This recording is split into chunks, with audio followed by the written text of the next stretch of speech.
Hey guys, just a quick note before we begin that the show may contain spoilers and adult language, but that's just because we know how to have a good time. Stick around, you'll be glad you did.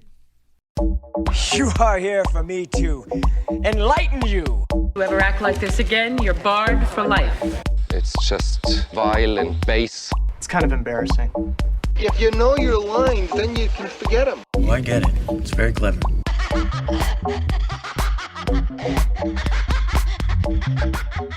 Hello peoples and welcome to Esoterica Cinema, the podcast where we take films from the cinematic multiverse and discuss the hell out of them. I am the ever delightful Jason Peters, and with me as always is the man who spent 30 days in jail for punching out the Philly fanatic, Mr. Ryan Seabold. What's up, Jason? How's it going, buddy? Not bad, not bad. I know you had a long, assorted history with mascots of all variety and sports, etc. But I think that probably your most notorious was the punching out of the Philadelphia Fanatic. Why don't you tell us a little bit about that? It was almost the ESP end of my career. Philly gets weird, dude. I don't know if you've been to Philadelphia, but they are wild and crazy kids up there. Yeah. I've heard as much, yeah. Yeah, so... Never been myself, though. Bucket list. Basically what had happened was a very short version of the story. I got caught in a lover's tryst between the Philly Fanatic. Oh.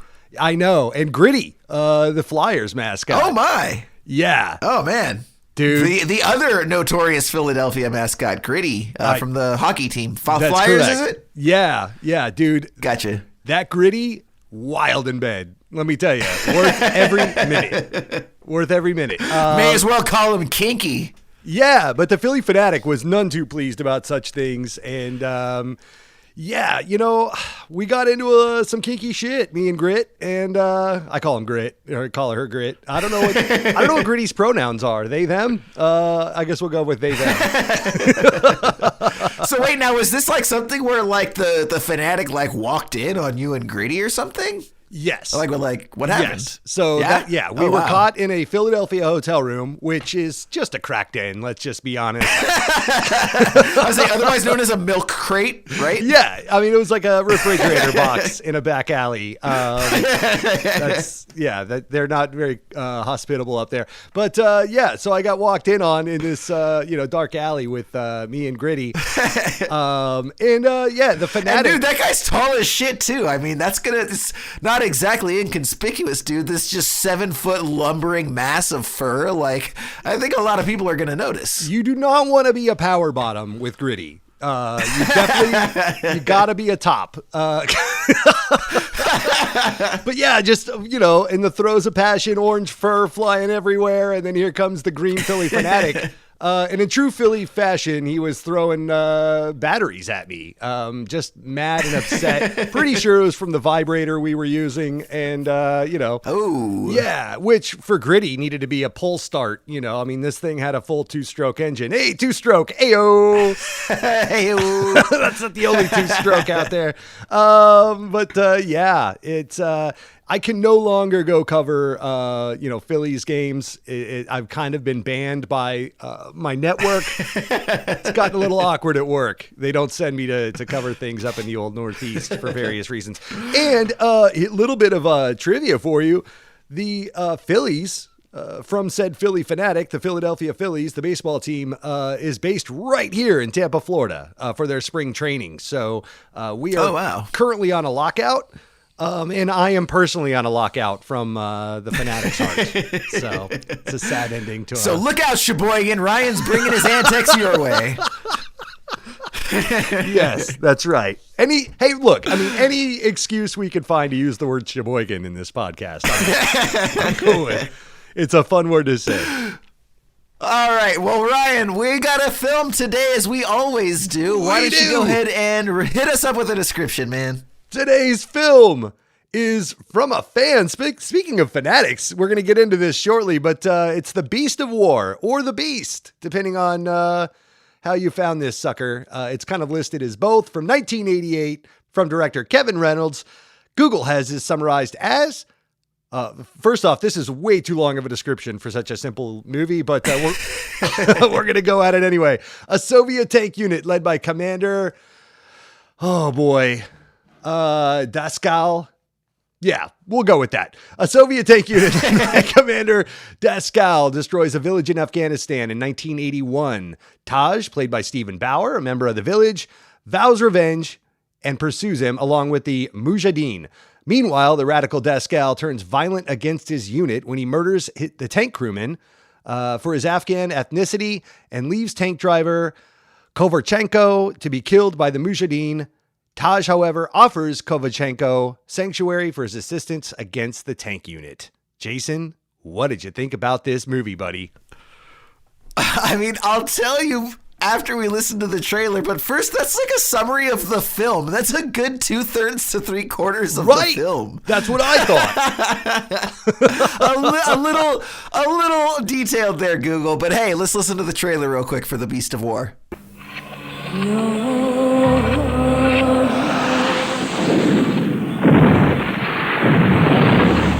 Konstantin Kovarchenko is a Russian soldier.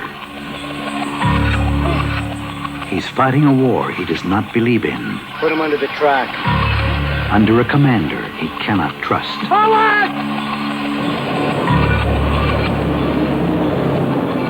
In a machine his enemies call the Beast. When the old man gets on your back, there's no way to shake him off. He's torn between following orders. Take him now, he's a traitor. No. And following his conscience. Shut up! This time your insubordination is going to get you a court-martial. Someone killing your own men, sir! Hand that rock!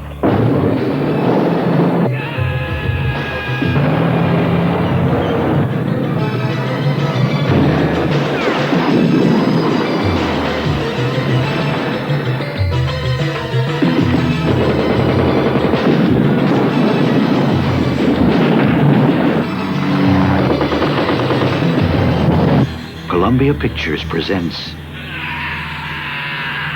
The Beast of War.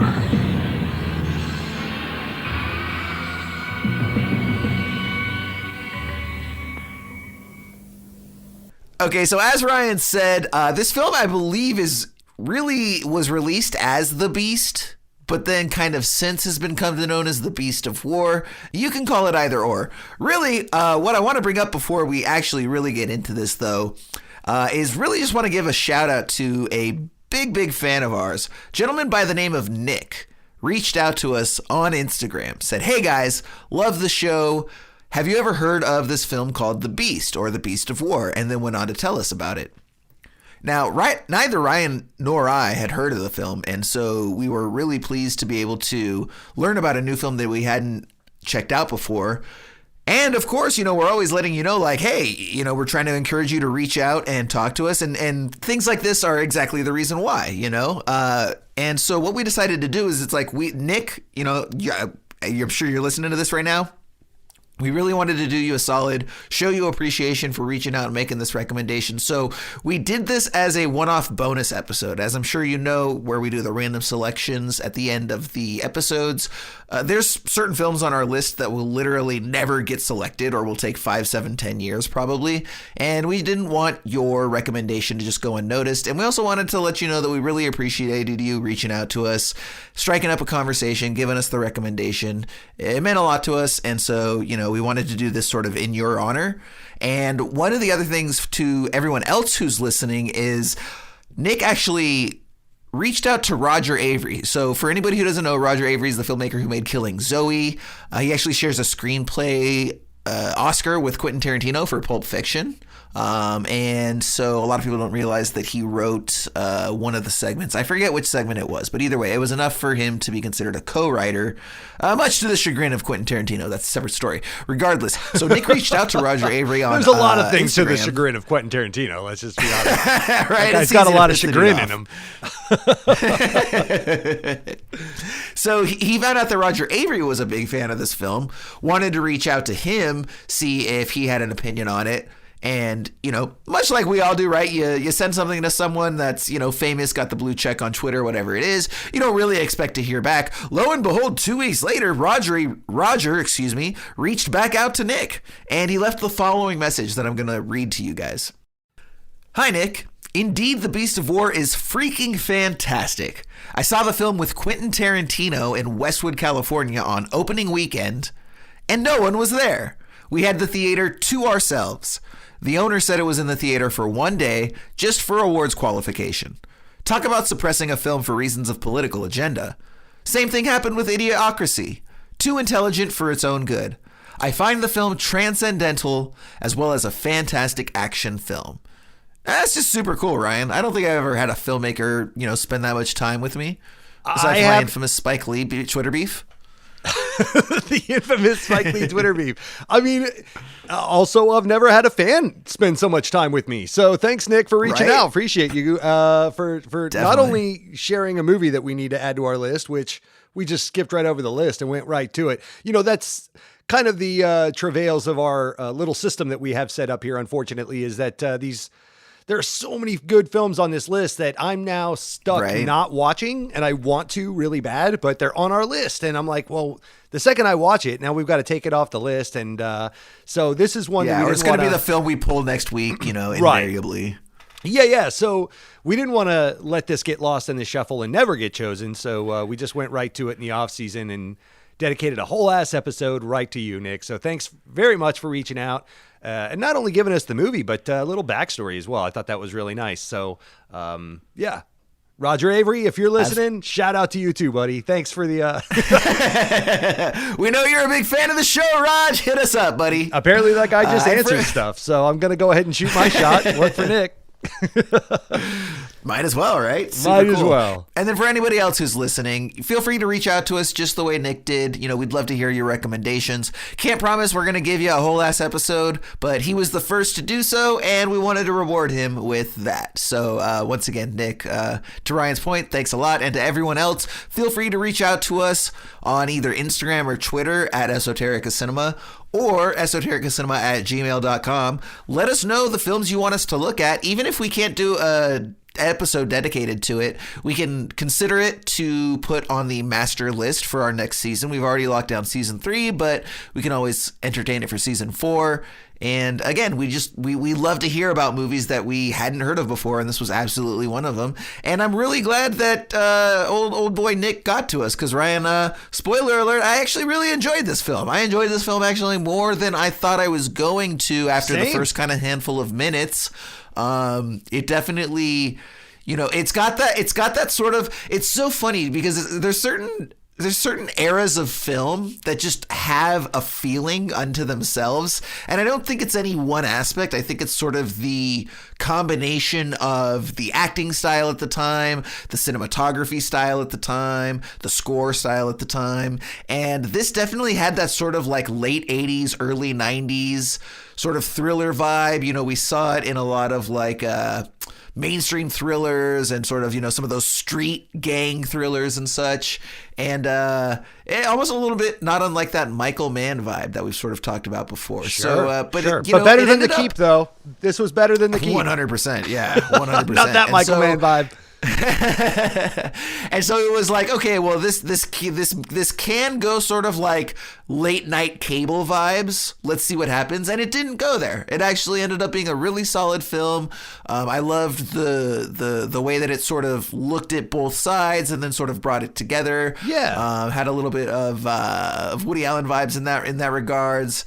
Crimes and Misdemeanors, that is, sort of two separate storylines coming together at the end, and that was kind of cool the way they pulled that off. So Ryan, I'll tell you what, let's just go ahead and we can actually go ahead and get into this if you give me a good place for us to start. Well, before we do, I do want to just chime in real quick.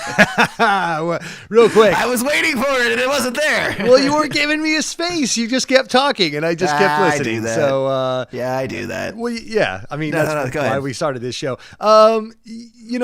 You talked about the era of films, and something that I wanted to harp on really quick while we're on the topic is this movie was from 1988. And so I started looking because you're right. This does kind of have that late 80s vibe to it. It also kind of felt like a bit of a smaller version of Three Kings in a way too. Just in the I thought that setting. too. Yeah, definitely. Which I do believe is on our list, if I'm not mistaken, because I haven't seen that movie in a bazillion years. So in 1988, dude, that year was huge for films. I started going down the list. I just Googled, top films of 1988. You're looking at films like Rain Man, Beetlejuice, Stand and Deliver, Grave of Fireflies, which we covered here on the show with our homies.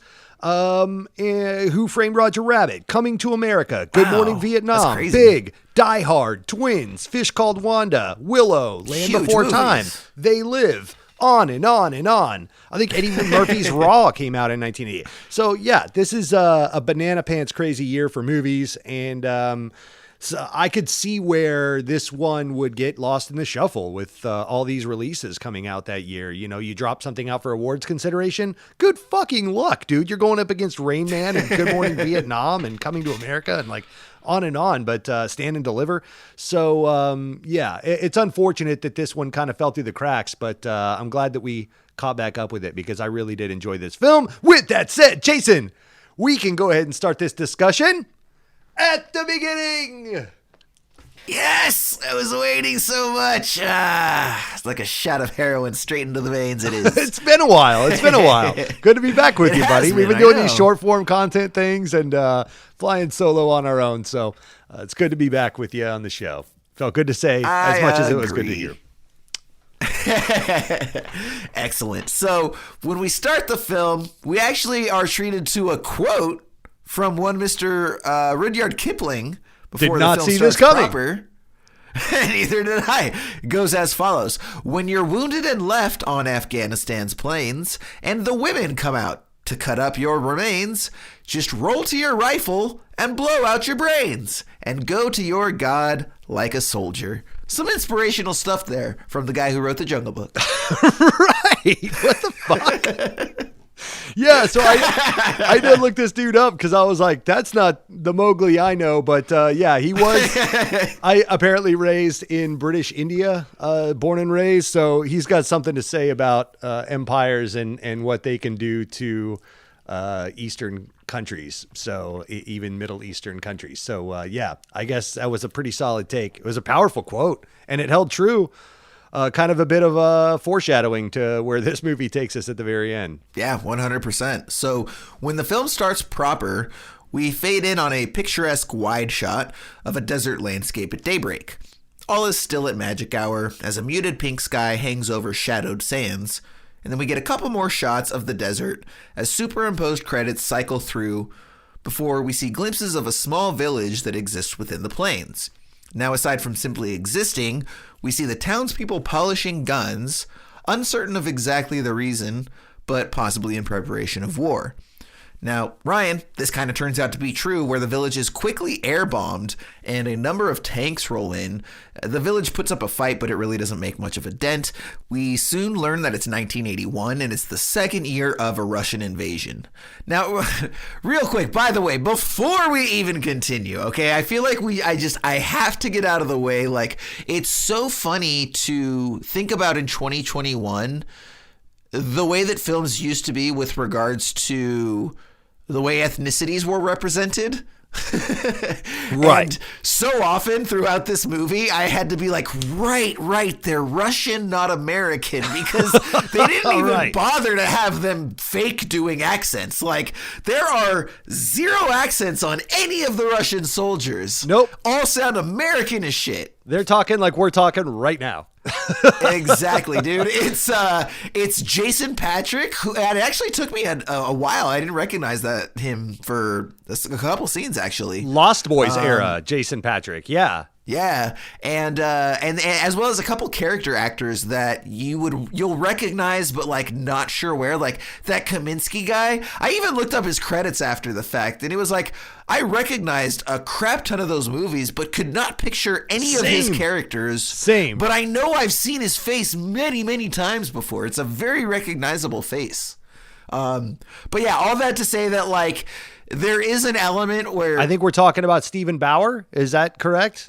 Or Don Harvey? I think I think Stephen Bauer played the Afghani guy that ends up bonding with Jason Patrick. No, who's the other guy you said? No, the Afghani guy that bonds with Jason Patrick is Eric Avari, who was in The Mummy and a bunch of other shit. He was another dude that I was like, that guy's been in everything. That's the same guy. Yep. Oh, wow. That's crazy. Yeah. So you got Don Harvey, you got Stephen Bauer, you got Stephen Baldwin, who's immediately recognizable. Can't. Yeah, even though he doesn't say much the entire movie. No, I think it's Harvey. I think it's that guy. Yep. Don Harvey. Kaminsky? Yep. Yeah. So again, you're going to recognize a lot of these people, but you're not really going to know where you recognize them from. They're just going to kind of have a familiar face. At least that was my experience.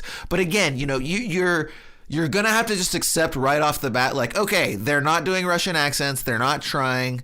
If that's going to get in the way of your enjoyment of the film, which honestly, I thought it would for me more. I honestly thought I would, I didn't think I would be able to just kind of accept it other than just, like I said, having to go back and be like, oh, right, yeah, they're Russians anyways. But it really didn't ultimately break. Like, I'm not going to knock any stars off the film for that. If it's any consolation, I don't think the Afghanis were of Afghan ethnicity either. I think it's just kind of a mishmash of 80s American goodness. No, I think we're going back to the time period where just white people played everything. That's just the way it was. Yeah, like the Native American with the single tier seeing trash on the side of the road, the PSA famous. Right. That wasn't Native American at all. That sort of thing. Yeah, exactly. So anyways, getting back to the film, we do have, the tanks. But it was well acted. Yeah, no, it was great. Yeah, I thought everyone. It's worth mentioning. Like, it doesn't suck. They all acted their ass off. Everything played out really well. I don't think the movie. I agree with you. I don't think it suffered for it at all. Yeah, no, they did act well. They just didn't act Russian. Right. That's it. So correct. You just have to know that going in. But we are introduced to them after that initial scene where they sort of end up invading alongside a lot of the other Russian soldiers, and we're thrown right into it with that sort of opening scene with that one Afghani soldier where the Russians come in, they capture this guy, and they force him to lie down before the tank and have his foot upright right in front of the tank chains and the wheels, so to speak. I had to look away. And then the commander Daskal, who right off the bat showing his colors, orders the Koverchenko guy to run him over, who resists but ultimately obliges, right? Mm-hmm. And that's going to set up the beginning of the arc for Koverchenko, who's obviously going to change his ways. And Commander Daskal, played by a guy named George Zunza, by the way, strong character actor. It's going to set up that he's going to have his kind of like what I'd call a Colonel Kurtz sort of arc, sort of going mad with power and just doubling and tripling down on his worst prejudices along the way, and sacrificing his men or putting them in these unwinnable situations because of his own dogmatic principles. Yep, absolutely. So, yeah, they're taking over a village, and I believe that guy that gets run over is currently the Taj or the Khan rather. Yes. Because I believe that as we move forward in the plot, we realize that with him gone, then that leads the Taj character, to now be the Khan. Is that correct? Yeah. So they take over, the Russians take over this town, and they kill the current Khan. And then as they roll out after taking over and killing the Khan it's basically a tribal situation. And I'm not going to, take over or commandeer the conversation too much right now, but I will say I did a little bit of research and a bit of a deep dive on exactly what was going on politically with why the Russians were in Afghanistan in the first place. Okay. Why? Because I was curious about the parallels of both our American Afghani invasion and occupation, as well as also the parallels of what's going on. I mean, let's be frank and get right into it. We're recording this. It's no secret we record these things a little bit in advance. And currently we're dealing with the Russian occupation of the Ukraine.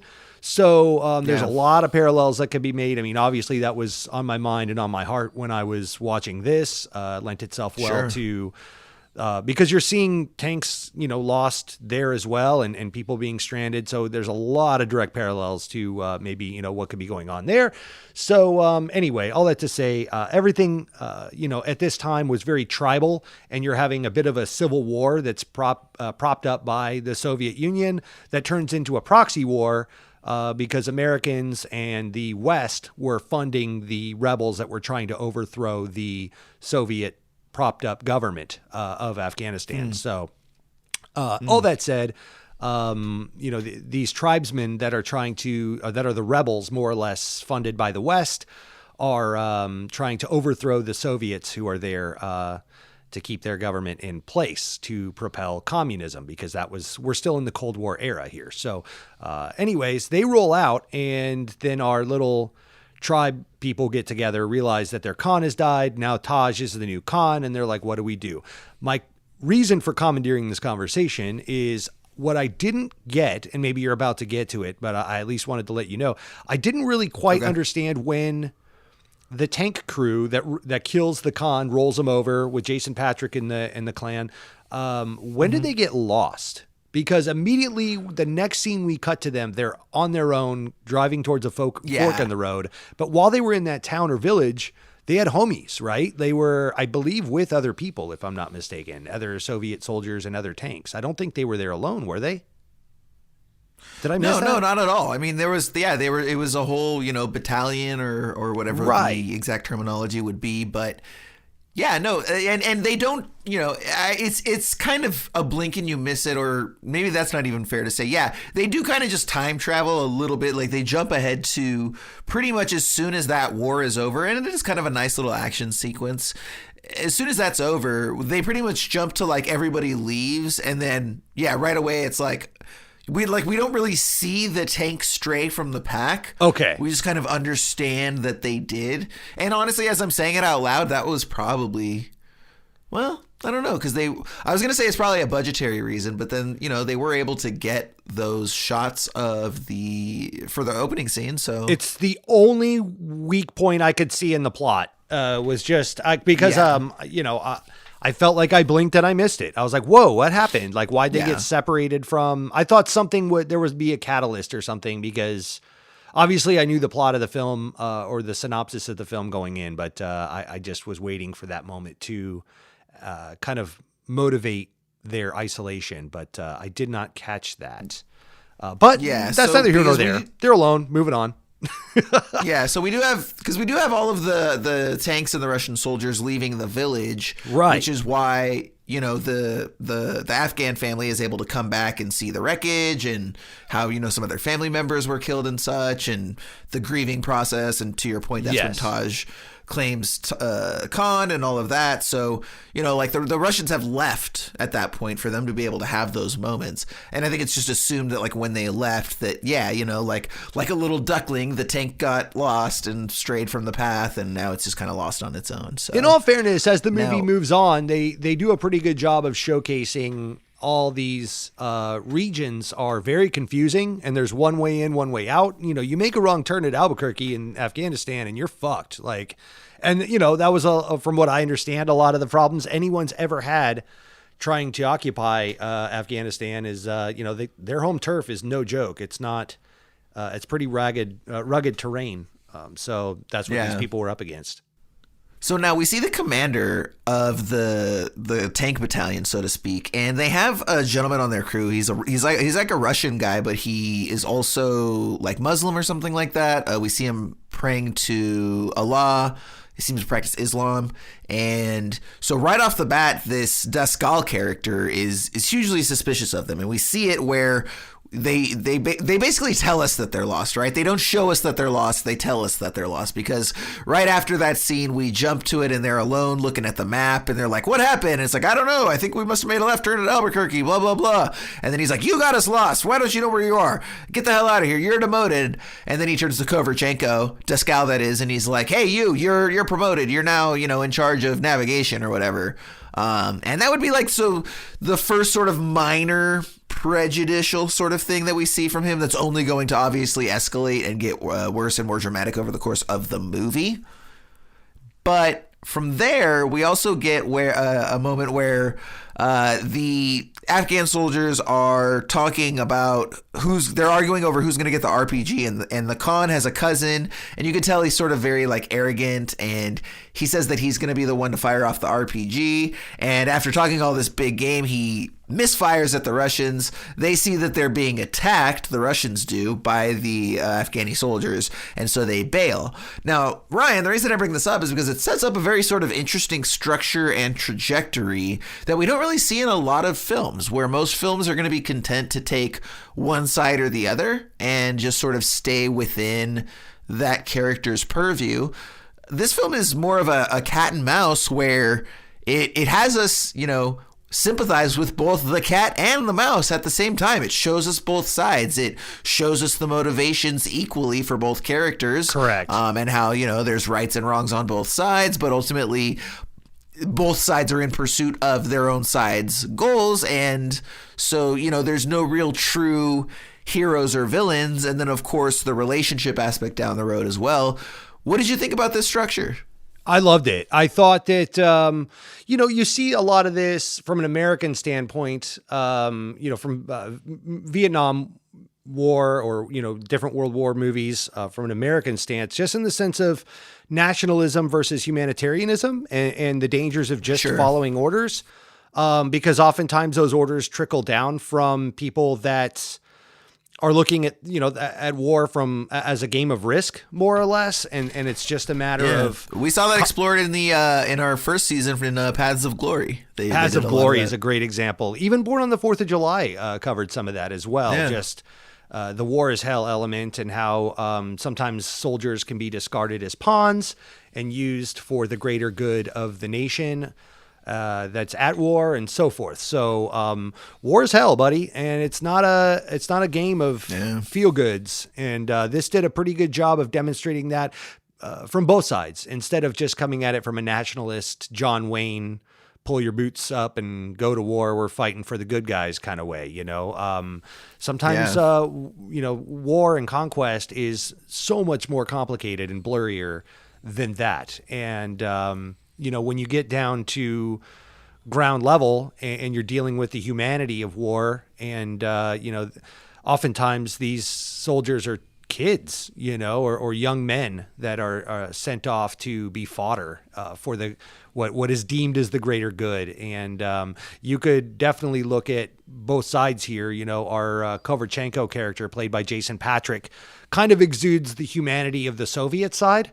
And questioning his orders a little bit and trying to make terms or make sense of the situation he's been put in, especially after... bring civility to an uncivil situation, correct. So to speak.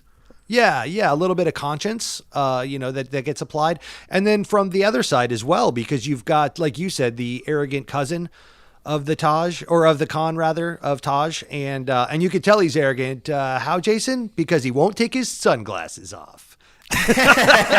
Exactly. I thought that was so cool, dude. That was like some Top Gun shit. That guy had some mirrored sunglasses that were glued to his face like a fucking action figure. Tough guy. Yeah, no, there's 2 or 3 hallmarks, man. It's the sunglasses. It's the shit-eating grin is a huge part of that, right? Oh yeah. And then the inability to ever accept responsibility, or just the way that he like has one rocket and he screws it up and he's like, what you gonna do? Allah, that was just a law. Allah didn't want us to have that anyway.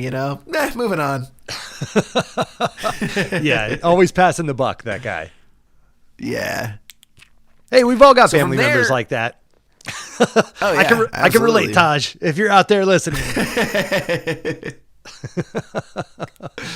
So after that, again, we're starting to split off. We've got equal time with the Russians and the Afghanis. The Afghanis find a water hole, which obviously they've been looking for one. And one of the gentlemen runs up, submerges his whole head, drinks greedily, and very soon dies. The other soldiers look around. They see a poison canister from the Russians off in a shrubbery somewhere. And obviously... this is a poisoned watering hole that they don't have access to, which is a nice foreshadow that's going to come back a little bit later towards the end. And from there, the tank, the Russians are trying to basically fire at the Afghani troops, and the rocket, quote unquote, misfires.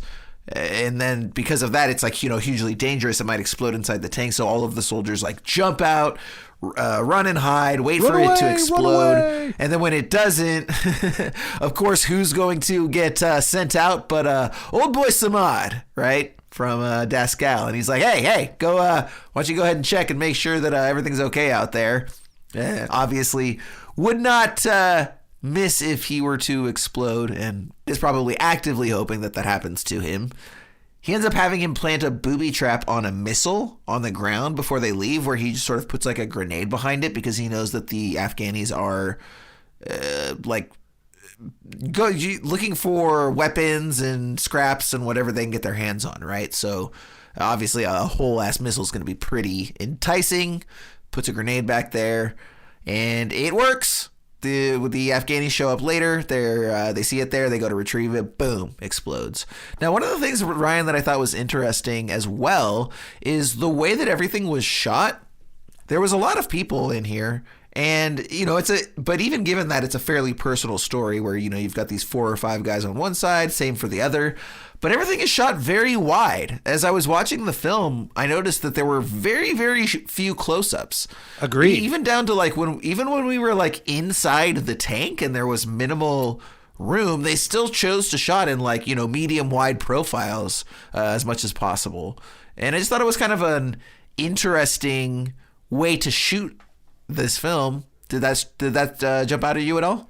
Yeah, because you would think there's 2 trains of thought on this. Number one, you would go wide to show the desolate nature of what was going on and the isolation, all the desert shots and establishing shots. And things like that. When there's nothing out there and you could show the isolation, in the situation, it kind of just shows the situation these soldiers were in and how lost and fucked they all were on both sides. It really kind of plants them as being in another world, another land, versus when you're close up, you kind of lose some of that because now it becomes personal. Sure. Then as you go wide all the time, to your point, the opposite effect happens. And now it's not a personal war because everything that's happening is happening from a distance and in these big wide shots and, at best you might get a couple of over the shoulders with the tank in the background and stuff like that. But a lot of group shots, a lot of wide shots.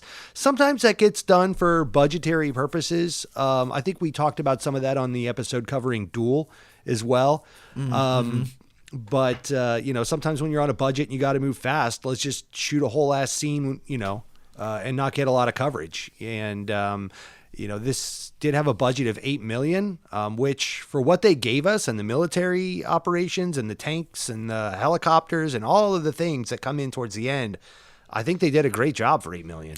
Yeah, absolutely. And one of the other interesting things as well is even though you're not getting a lot of close-ups, what you are getting is a lot of like multiple shots, 2 shots and 3 shots, right? Yeah. And I think that also lends itself to just sort of, because, when you say those things out loud, it's like, okay, it's detached, wide shots, but it's also group shots. And I feel like that very much reflects the experience of the soldiers within this story, right? Where, they're in the middle of this vast desert, it's very desolate. And so you want to capture that, but they're also with these other men, right? And they're trapped there with them and pretty much like relying on each other to survive.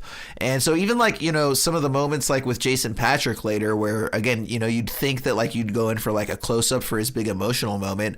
They kind of do like a sort of like a split OTS2 shot, right? Where they kind of have him like look almost towards camera on the left side of the frame. And then you see like the other 2 soldiers in the background on the right hand of the frame. So you see everyone, but you are sort of able to still capture more of Jason Patrick's emotions because he is emoting stronger. So I thought the film did a really good job of of straddling that line, because it also didn't feel like a, Denis Villeneuve project. Like it didn't have that, great escape. Everything's in these super giant epic. It didn't feel like a David Lean epic, right? Correct. It did feel kind of personal, even though it was shot in a detached fashion. It was very interesting. Yeah, it's and that's why I think it's budget because it wasn't so big and sweeping like you said, like a David Lean kind of style. One thing I will add to this, and you could kind of chime in or we can move on, but this was shot by a guy named Douglas Milsom, I believe that's how you say his name, an English cinematographer who was a former camera operator for John Alcott, who we've talked before. As being Stanley Kubrick's DP, who shot A Clockwork Orange and Barry Lyndon and The Shining and so on and so forth. So when Alcott kicked the bucket, Milsom stepped in and shot Full Metal Jacket. And he was a cinematographer for Full Metal Jacket. And then went on with Kevin Reynolds to go shoot things like Robin Hood, Prince of Thieves, and I believe Waterworld and a couple other things. So, this guy's got chops. It's not for lack of skill. Decisions that were made were either made for intentional emotional purposes, like what we're discussing, or budgetary concerns, or some split of the two. Yeah, absolutely. But this guy's, Douglas Milsom has got chops, man. You study under Kubrick and Alcott. I mean, that's big time shit. And he was a camera operator. That's all you need, man. That's chops right there, dude. Right. Yeah. I mean, because Kubrick was no slouch with the camera. I assume he was way around a thing or two around that. And yeah, you could argue he made one or two solid films, I guess. Maybe. Yeah. Yeah. In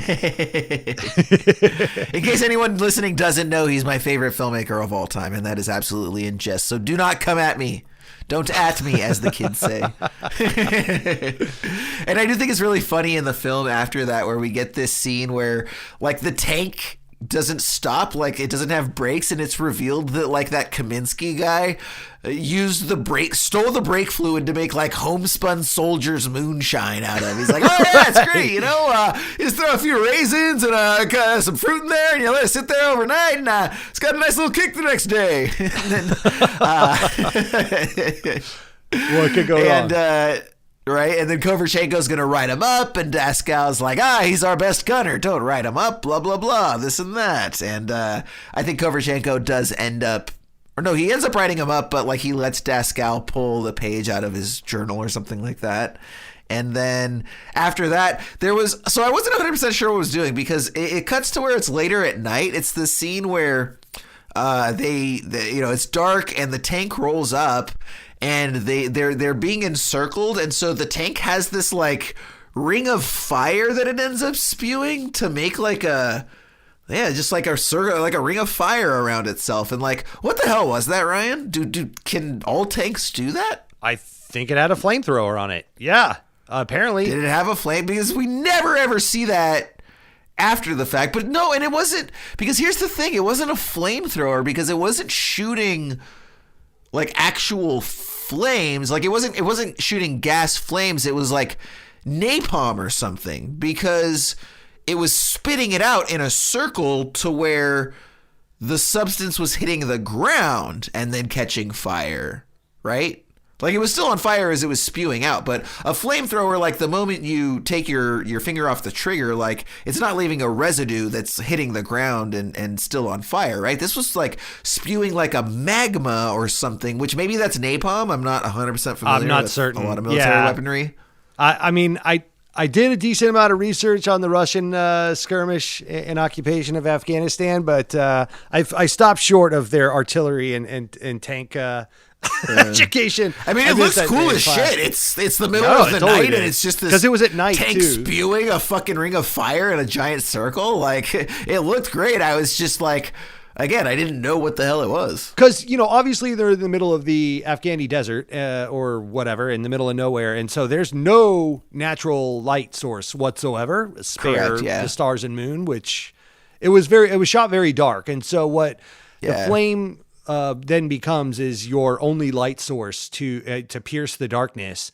So it was a really cool shot, because you've got this tank supposedly surrounded by Afghani soldiers at the time. We find out very shortly that's not the case, but the turret starts to spin around, and they're just firing on all angles. They're shooting their chain guns or whatever. They got their artillery going off, and the flamethrower, which then lights up the night sky. And to your point, Jason, you're right. The flame stays on the ground and stays burning in a circle around the tank, which, if nothing else, looks fucking cool. And then after, Daskal wants to know what's going on, who's he going to send out there to go investigate? Samad! Of course it's going to be Samad. Yeah. And turns out that the whole thing was some deer. Just a pack They were of deer. surrounded by deer. That they overreacted to. And while he's outside, he actually has his first, we see him super cross the line where he orders Kovrchenko to shoot him. And thankfully, Kovrchenko has a conscience and he rejects the order. Now from there, they do stop at a water hole where again, Daskal orders Samad shot, refused. So Daskal takes it upon himself to just go ahead and fire on him and shoot him in the middle of the water. It was very surprising. I figured they were going to set this up to where it was going to kind of go over the course of the whole movie. So when they straight off him halfway through, I was like, oh, wow, that was surprising. Did you see that coming or did it catch you as well? I did not, but I thought it did a great job of raising the stakes because, that was to me one of the noticeable actors that we talked about that I could place a face with the name, and I knew that guy. So, obviously the Hollywood thing is to not kill off your actors in the first act, but the fact that they just went ahead and offed that dude so quickly and violently like that without remorse really kind of showed where we were at with these characters in the moment, and that anything could happen. Any of these characters were at risk. Maybe possibly barring Jason Patrick because we knew he had a bigger role to play, but with the synopsis and so forth. But outside of that, anything's fair game and war is hell. So here we go. And that kind of escalates as we move forward out of the first act into the second act, which I think you could kind of describe this as being, right around that moment. I mean, we're pretty far along, dude. We're probably in the middle of the second act about when this happens, because what happens is this is where Daskal kind of finally has his, like I said, call it his Colonel Kurtz moment where he kind of crosses the line, point of no return. So for Daskal, this is kind of where he has his Colonel Kurtz moment, right? It's sort of the point of no return. And because in addition to killing Samad, he also orders Kovrchenko to be left for dead. Right. And basically has Kaminsky or whoever set up a booby trap of a grenade behind his own head. And he's going to be, threatened by buzzards and, dogs later. And while this is going on, we also see the Afghan women, and they end up finding Uncle Akbar, who got injured somewhere along the way. And they're like, hey, can we help? We have these. And they show a bunch of grenades that they were able to get their hands on. And C4, I guess yeah. Yeah, and I guess it must be because they're women and tradition and cultural values and all of that and the time period that, he kind of says thanks but no thanks, right? If someone's like, hey, I got a bunch of grenades to toss to your enemy, I'd be like, cool, come along, friend. Right. I thought the same thing. At least, I'm surprised they didn't at least take the armaments. But again... Yeah. So much plant and payoff going on in the first and second acts of this film. And it almost, everything that I could see as foreshadowing, almost all of it gets resolved, which is rare for a film. I was so impressed with the amount of plant and payoff that was going on in this movie. And to see each and every thing start, as you start to round out of the second act and get into the third, it just starts to fall like dominoes. I'm like, dude, by the numbers, dude, this guy just fucking set himself up so sharp as a screenwriter and just started knocking these things down, and I love it. Good on you, buddy. But yeah, I mean, to what we were saying before, I kind of use this moment right here where Kovrchenko gets left behind. That's, to me, where we start to get into the second act, and then the Mujahideen find him, and he kind of becomes a part of their deal, and his character arc starts to shift. So you got the first act where you've got the Russians in the tank being stranded, and you've got the Afghan rebels figuring their shit out and kind of going about things haphazardly. And then once Kovrchenko leaves, now we've got our movie. Now we're moving forward with Kovrchenko being found by the Afghanis, and things just kind of roll out from there. Huh, that's interesting. So I would actually probably argue that point with you a little bit and suggest that maybe it's actually our midpoint twist of Act 2. Oh, okay. So I would say that, right, so Act 1 ends with our Act 1 climax, which sort of sets the story in motion, right? Now, I would say that what this film does that's outside of norm is, I think it has a really short first act. I would say that, when the tank gets lost is probably towards the end of Act 1, beginning of Act 2. Okay. That's only like our third or fourth scene or something like that, Sure. right? And then I think that it's setting up this tank trying to get back home. That's really like the bulk, the Russian tank trying to get back home.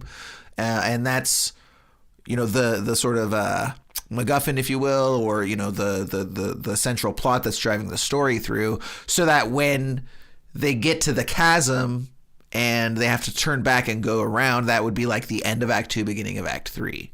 And so I think that kind of puts this as a midpoint twist in Act 2 and then gives us a different angle and subplot with him while still maintaining the original arc.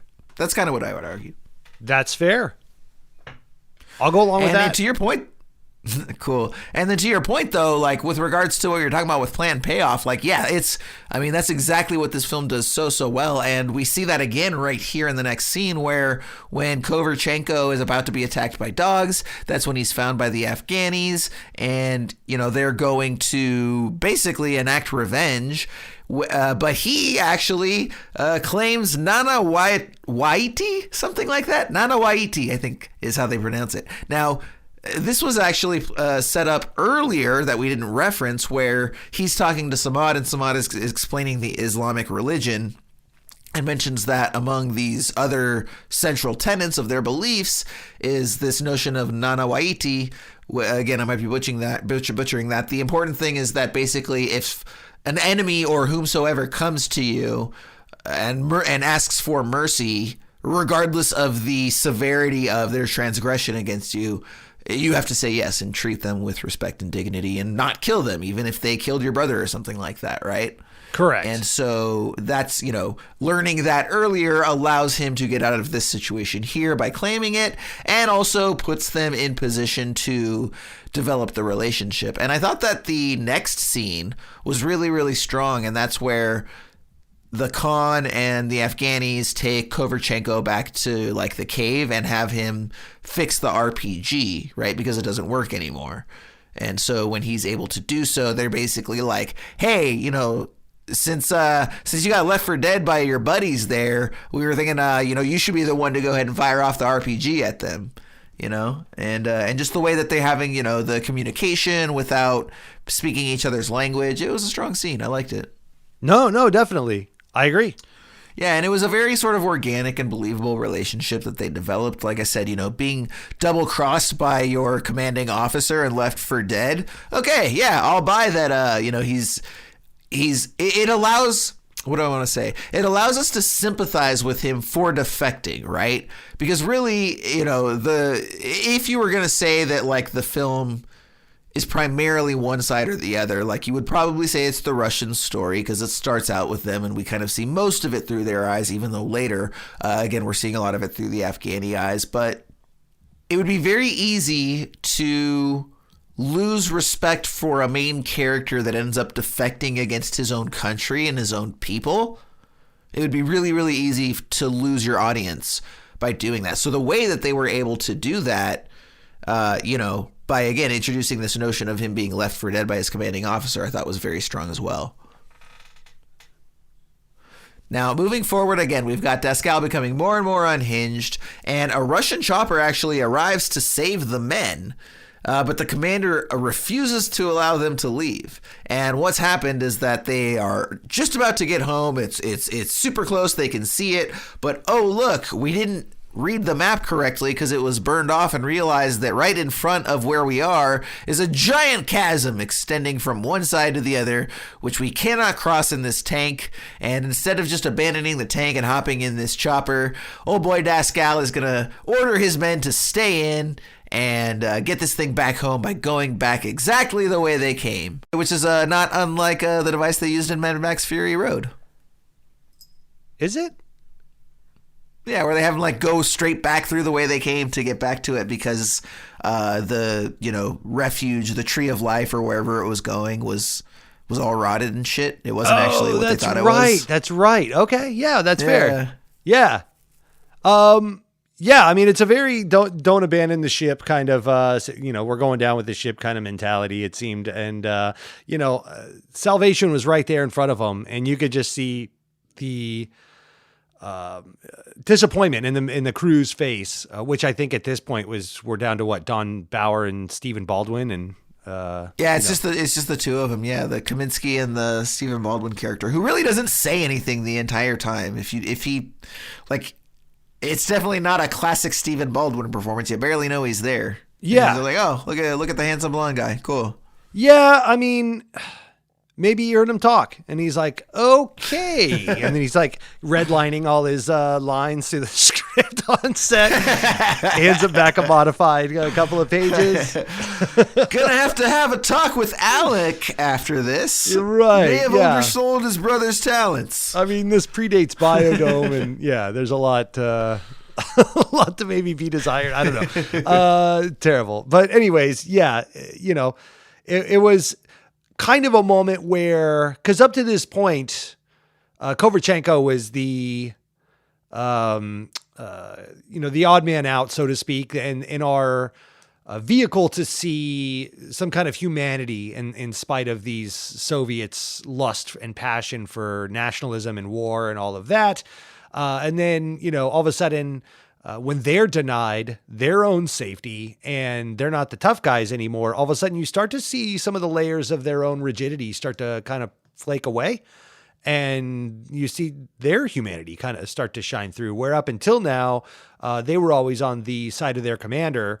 And, it was go Russia and we're doing this. And so anytime Kovalchenko would kind of fall out of line, everybody would kind of look at each other and like, what is he thinking? But then now all of a sudden their safety is being threatened. And I thought it was a nice, interesting turning point to inject a little more humanity at a time when that concept was starting to stall out, because Kovalchenko had already gone along and fallen in rank with, the Afghani rebels. And so to kind of see the commander's judgment questioned yet again by these two that up until now just went rank and file along with whatever he said, I thought it was just a nice emotional beat to kind of re-inject that concept once more and kind of make it fresh again. Absolutely. And so now we've got sort of our third act. We're sort of beelining it towards the end. The tank is running hot. It's pretty much out of water. It doesn't have brake fluid. The soldiers trying to convince Daskal to just let it rest, but he's like, no, full speed ahead. We got this. There's a watering hole right up ahead. And sure enough, there is. But again, plant and payoff from before, foreshadowing. It turns out this watering hole is also poisoned. We can tell because there's a canister and a bunch of dead bodies around that. And so they're pretty much fucked. And at that point, Kovalchenko and the Afghanis do find the tank and they attack. The Russians retaliate with literally all of the missiles at their disposal. Daskal's totally unhinged. He orders them to fire every last one. And the tank is then able to escape through the pass. We've got Kovalchenko and the Khan chasing him on foot. They finally catch up to the tank. They've got, the RPG all fixed. They've been waiting for their moment. And Kovalchenko goes to fire it, and the rocket hits the tank, but instead of hitting the cab and the bulk of it, it ends up hitting the muzzle of the tank, which sort of shields the rest of it from the blow. And they've only got the one rocket. It was, one and done. That's it, man. And we've got Kovalchenko, very upset, falling to his knees. We've got the Khan sort of arms raised to the sky like, Allah, why have you forsaken us type thing. But then lo and behold, some boulders explode, tumble down on top of the tank and crush the tank. And for a minute, it's like, whoa, was that divine intervention?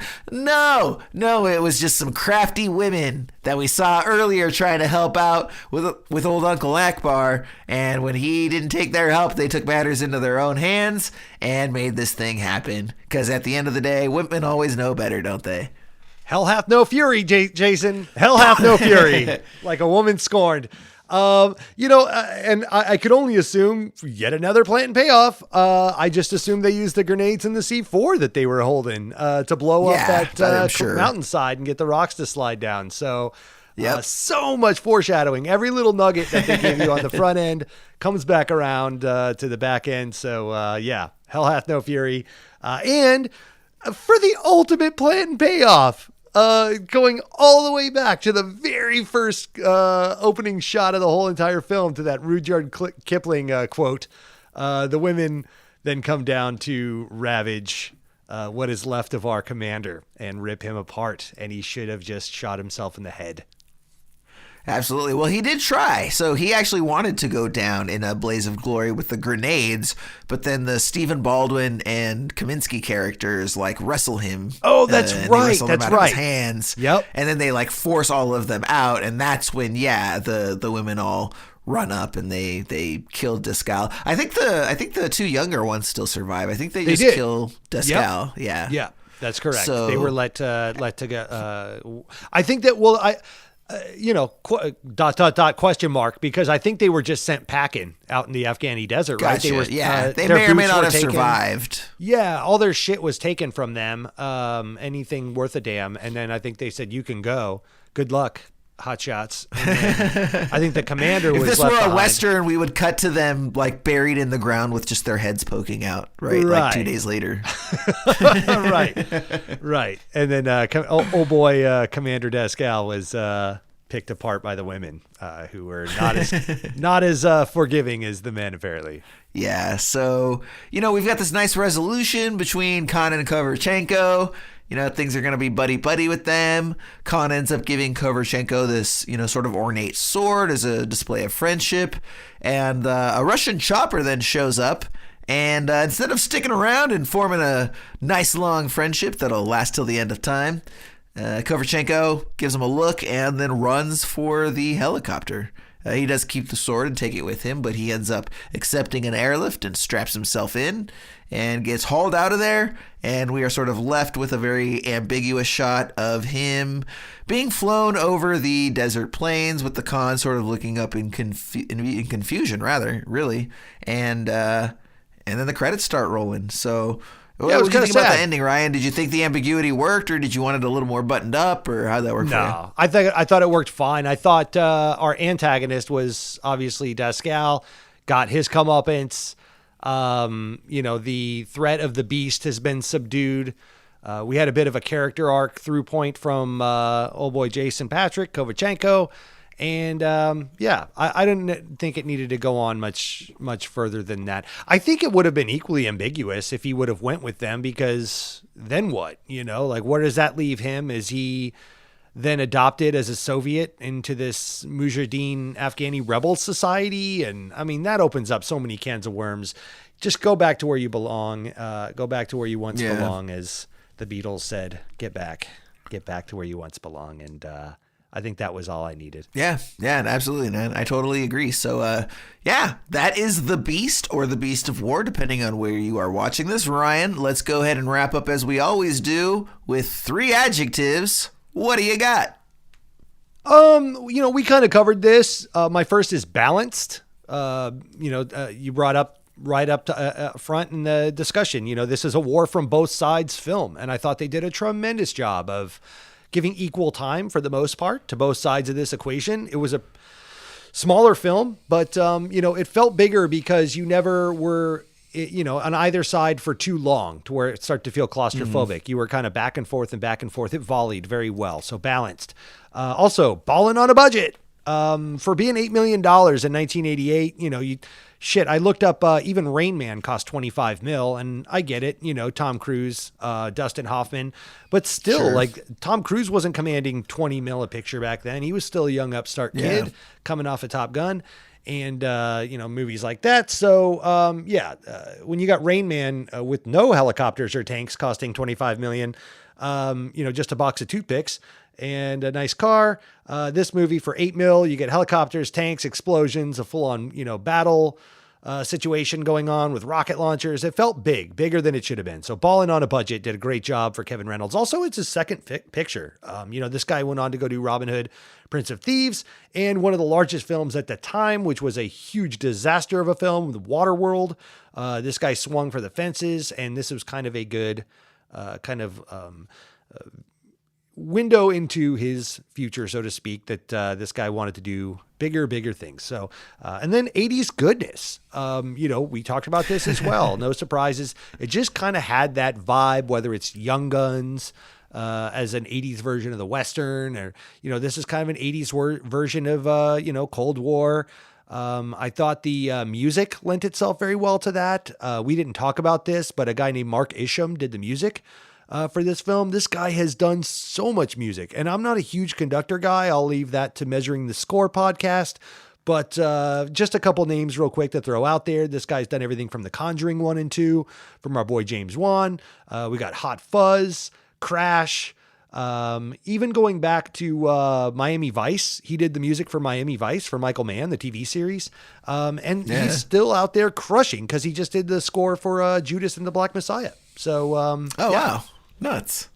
So awesome. This is kind of a earlier film in his career. And I thought, it did pretty well without seeming like overly 80s cheesy with heavy saxophone and inflections and stuff like that. I thought it hit all the emotional beats and did a good job. 80s goodness, balling on a budget, and balanced. How about you, Jason? Right on, man. So first one is interesting. It's not like a hugely emotional movie, but that's not to say that it's like disengaging as well.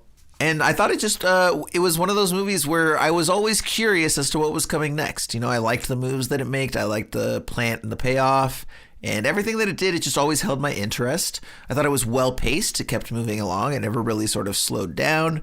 It never really like jumped up or down either. It was a very consistent pace through the entire time. It wasn't one of those movies where it has peaks and valleys. It kind of just, it ramps up at the beginning and it just kind of stays there. And it's this nice, 7.5 sort of pace. So it's not the most intense thing you've ever seen, but it's by no means a drag either. Nice sweet spot right there, and uniquely structured, as we mentioned earlier. Just the whole way that it starts off, our midpoint twist, the relationship between Khan and Koverchenko, and the way that all the plant and payoffs work. Really, really interesting film all around. Interesting, well-paced, uniquely structured. For me, I'm going to go ahead and formalize a star rating of 4.25 out of 5, and that's actually way higher than I expected, just based on reading and walking into it blind and not really knowing anything. No offense to Nick, our suggestion there, but it was just something that wasn't on my radar. So I was like, there might be a reason for that, but no, this is just one of those movies that for whatever reason, maybe Roger Avery's right. Maybe it was just came out at the wrong time in terms of its politics. Maybe there were other reasons at play, but yeah, totally solid film. 4.25 out of 5 stars. Ryan, what you got? Yeah, 1988, we're still dealing in the Soviet Cold War era. Reagan was just coming out of office. Bush was going in. I think the Berlin Wall was just being torn down. Mr. Gorbachev tear down that wall. So I'm sure there were a lot of politics involved. But much like yourself, I just, for me, I was looking at a film I had never heard of on a budget of $8 million.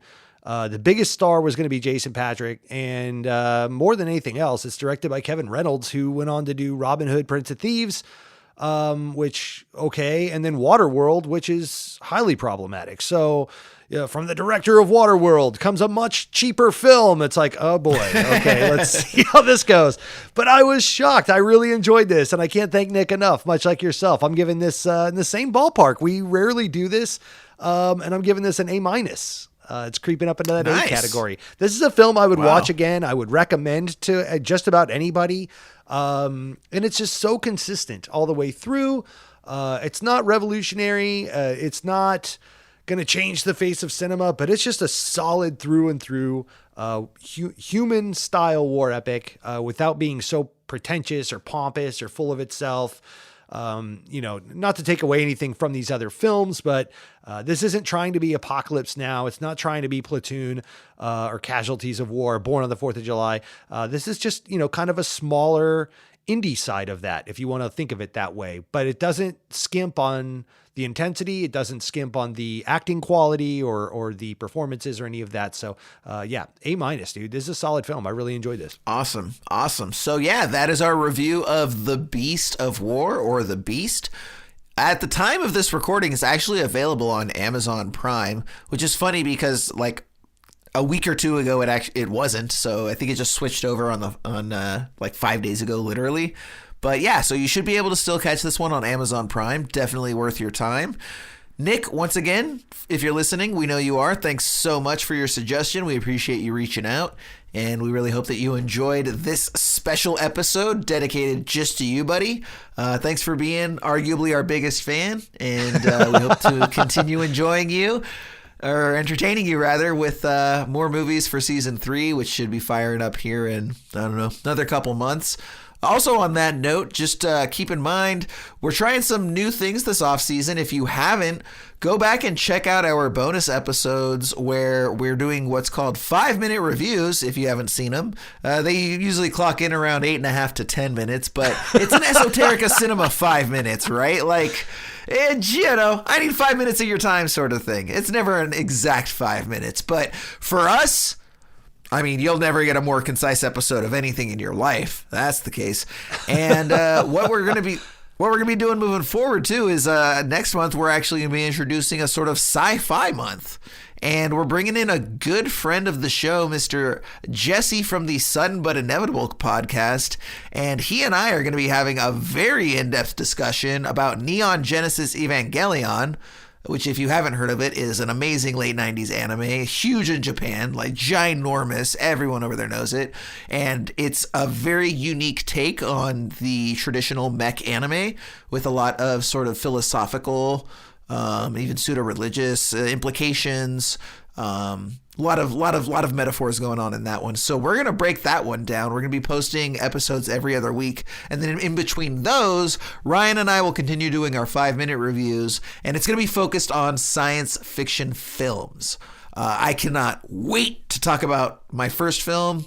Ryan, I know you've got an exciting one that you were banding about, I think, that you're going to end up doing, and I can't wait to hear what you have to say about that one. So stick around, guys, for our sci-fi listeners. We've got some interesting sci-fi stuff coming up. And for everybody else, we really hope you enjoyed this episode of Esoterica Cinema. Again, The Beast is on Amazon Prime. Go ahead and check it out.